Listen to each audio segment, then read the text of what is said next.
Next, I'm going to explore some of the most common coping methods that we use when we're dealing with conflict.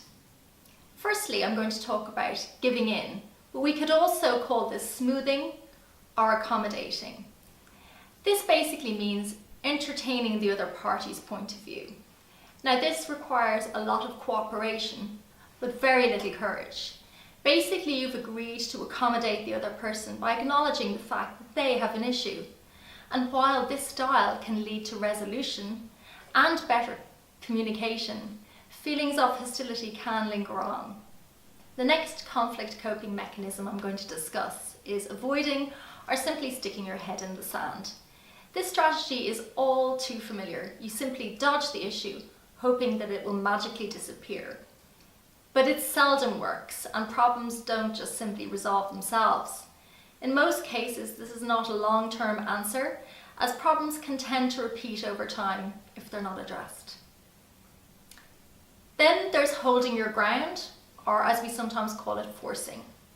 While holding your ground requires courage, it can seem insensitive because by maintaining your position, you're essentially bidding with the other person and you'll do anything to come out on top. This manner of conflict resolution may work well in the short term, but it can foster ill feelings and ill will further down the line. Of course, when we talk about conflicts, what we really essentially want to do is resolve the dispute and learn how to collaborate. But what is the difference between collaboration and compromise, for example? Compromising is faster, but it does require some sacrifice on both parts, whereas collaboration is a longer-term process, and when it's done well, it can build trust and really enhance a relationship. It's an investment, though, of time and effort, so it's worth thinking carefully as to whether you think the relationship is worth the investment in time and effort. Now that we've understood the various coping mechanisms many of us employ, we'll look at some real-world examples of how this works within the creative industries. This time, couture designer Claire Garvey shares her insights on managing clients and dealing with difficult situations, plus some invaluable tips on how to collaborate effectively on creative projects. Hi, I'm Claire Garvey. I'm an Irish fashion designer and I have my own shop in Cowes Lane in Temple Bar for the last 18 years. I suppose I design a lot for one-off customers.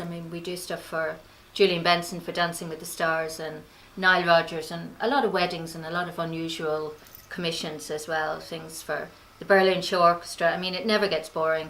There's always something different every day to do. I think when you're dealing with a customer, unfortunately, you have to change to suit the customer. That is my opinion, rather than if I'm doing stuff for fashion shows or something, that's my own creative outlet.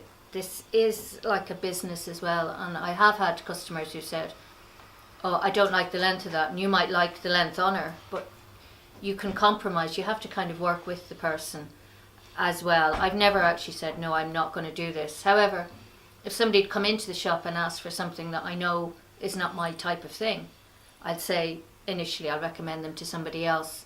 But really, I tend to bend over backwards to suit the person, and because if they go out feeling happy, then they're going to tell another 10 people, whereas if they go out feeling bad, they'll probably tell another 30 people, So really you're better, and then maybe not dealing with them again if they're really, really difficult, but usually people come around to my way of thinking if I pin it up and I show them what it's going to look like. Usually people come to me and trust me, so I've been very lucky, but the customer unfortunately is right, and you have to, in that situation, you have to deal with what the customer wants, Well, I had a fashion show recently and I had 50 outfits in it, and there was like 30 models, and there was a huge makeup, people doing the makeup, and some of the models weren't happy with their makeup.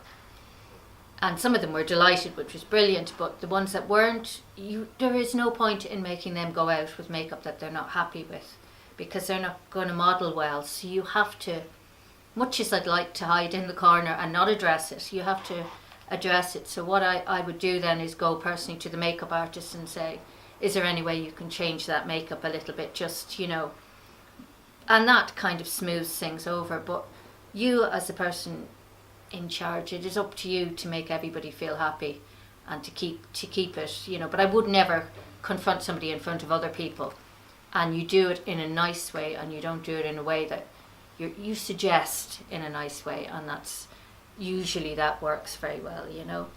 It takes years to get the confidence. I mean, people leave college, and like I left college and I didn't know how I was going to start a business, or I mean, Mary, who's worked with me for years, will tell you the difference of me from 20 years ago, when I was like, I probably wouldn't even turn up to work and sit there and think it was some sort of just a lovely thing to do. And now you have to go in and you have to work, and you also get confidence the more people you deal with. I mean, having your own shop and dealing with people gives you confidence to deal with situations. The more situations you deal with, the easier it is. It's never going to be easy for somebody who's quieter, but if I can do it, like anybody who's sitting there in college can do it, because I was totally backward in college. I probably still am, but I suppose my top tips when I'm doing a fashion show or something like that is to pick people whose work you like, or to pick people who you like modelling, because that way you're going to have far less conflict. I mean, I've done fashion shows where I've said to the makeup artists, listen, I trust you, like people would come to me and trust me, and it works much better than just look into their work beforehand, look into the work of people you're going to deal with.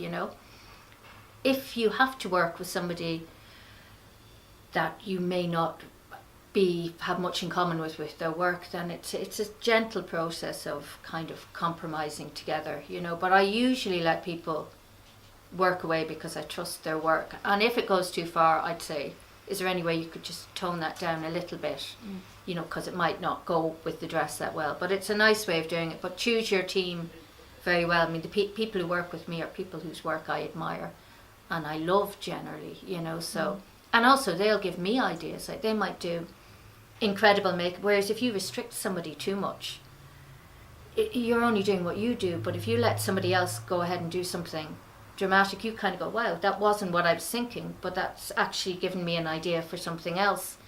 So don't have so much control that you're ruining extra creativity from somebody else's ideas. I mean, working in a team is a positive thing as opposed to a negative thing, because they're going to bring more and make you better. That's the way a team should work.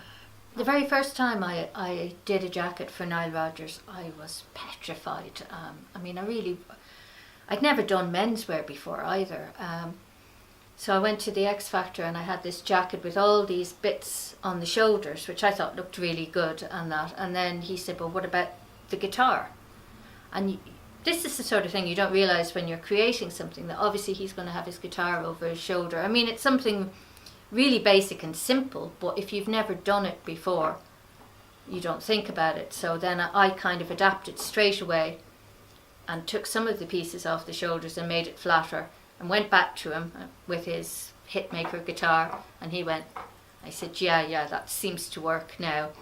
So never be too precious with your work either. Always be willing to literally go, right, that's not working, and don't go into a corner and say, he doesn't like it. You go back and you fix something and you go back to them. And after doing that, then every other piece I've done for him, he's let me do what I want, because I think he knows if there is anything he doesn't like, I'll fix it or I'll change it, But things like that. Same with, we do a lot of pieces for conductors, and I never realised that you have to make sure that the arms are loose in something.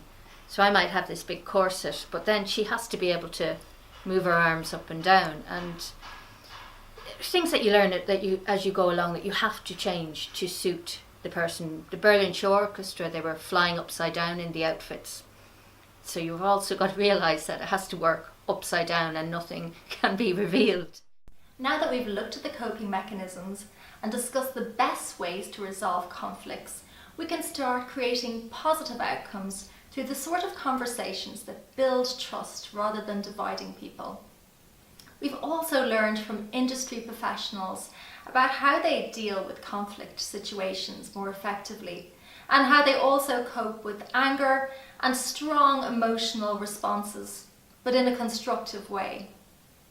We've discovered that conflict is a universal and common experience, and that we'll encounter it frequently during our lives, whether we like it or not. So we all will have to learn to deal with it, no matter how much we'd like to avoid it. On a day-to-day basis, at work and in your personal relationships, learning to handle conflict better will vastly enhance the quality of your life. It'll have a positive impact on all of your relationships as well. Remember too that a very significant factor in resolving conflicts is allowing that person to maintain their dignity and save face if they need to. When conflict is resolved, remember to take time out to celebrate and recognise the contributions that everybody made in reaching a solution. This can help build team cohesion, and it gives people confidence in their problem-solving skills. It also can help stop similar situations arising in the future. You know, conflict is inevitable, but once you've mastered the basic tools and techniques, they will stand you in good stead. I hope you found this video useful, and it will make a positive impact in your career and personal life in the future. Goodbye and good luck.